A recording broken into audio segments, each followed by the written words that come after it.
promo electronically and you do not have Pacer access, before you leave, give me your email address and I will send it. Okay.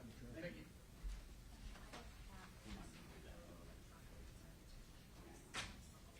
Yeah, but if I send you, then I have some of those files now.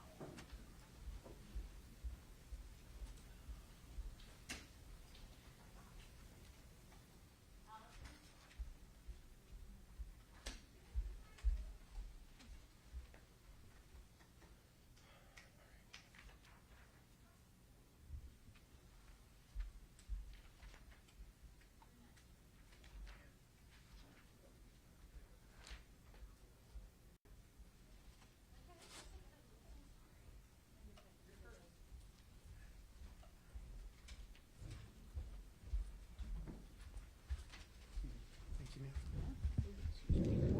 See? Okay. Eric's gonna be there.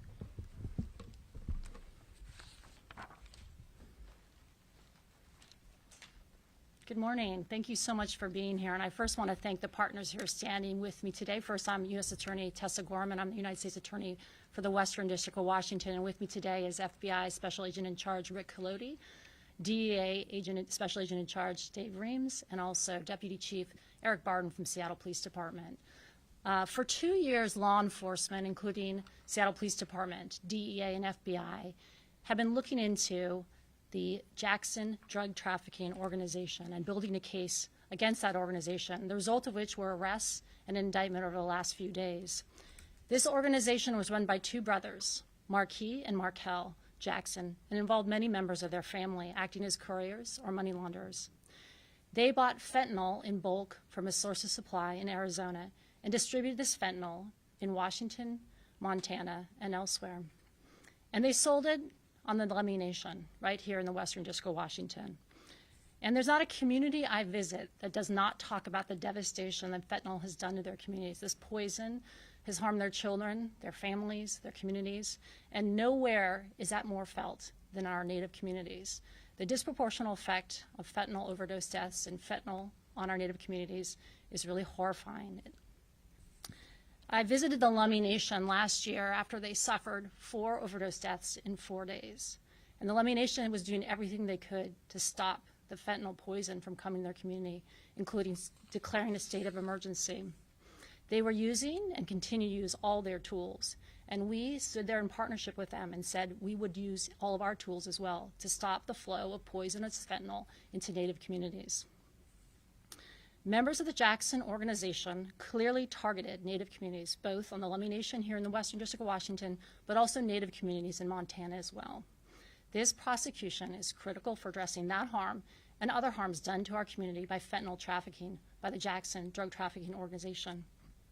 With the arrests over the last few days, we've made a dent in this organization, and this investigation continues. I'm going to now turn it over to FBI Special Agent in Charge, Rick Colodi, to talk more about the organization and this operation. Thank you, Tessa. Good morning. Thank you for joining us today. My name is Rick Colodi. I'm the Special Agent in Charge of FBI Seattle. I'm honored to be here with my counterparts from the U.S. Attorney's Office, the Drug Enforcement Administration, and Seattle Police Department. Without this partnership, this operation and this case would not be possible. Yesterday's operation emphasizes our continuing commitment to make communities safer by removing huge quantities of dangerous drugs from our streets and communities. The significance of this case is a family drug trafficking organization expanded beyond Washington state to locations across the country. This group distributed more than 800,000 fentanyl pills throughout the United States, including states of Arizona, Texas, Missouri, Montana, and Georgia. Together with our partners, this demonstrates the national impact of yesterday's operation on disrupting this source of supply. I want to emphasize the scale of this operation to dismantle an extensive drug dealing conspiracy. In King and Pierce County alone, this team executed 13 separate search sites yesterday. This also included arrests and searches coordinated across multiple field offices across the country. Behind each of these agencies, there are hundreds of personnel that continue to work tirelessly at all hours to fight the flow of dangerous drugs that are entering and within the Pacific Northwest. Investigations like these take months and years, gathering evidence, analyzing data and trends, interviewing witnesses, and other investigative methods. Over the course of this investigation, law enforcement successfully seized more than 846,000 fentanyl pills, 6 kilograms of powdered fentanyl, 7 kilograms of cocaine, and 29 firearms. Drug organizations prey on the most vulnerable in our society in a devastating cycle of violent crime and addiction that destroys families, communities, and individual quality of life. Our task here isn't done, and the investigation is ongoing.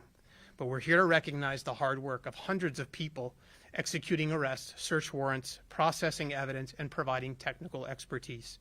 Together with law enforcement across the country, we're committed to disrupting these organizations, combating transnational crime, and reducing the availability of illicit drugs.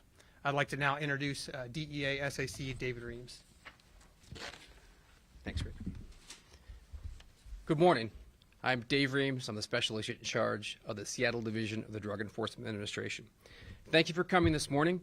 I would first like to thank our partners at the U.S. Attorney's Office, the FBI, and the Seattle Police Department, who you see here, as well as our partners at the Lummi Nation Police Department, the Whatcom Gang and Drug Task Force, and the Bureau of Indian Affairs, who all played key roles in this investigation.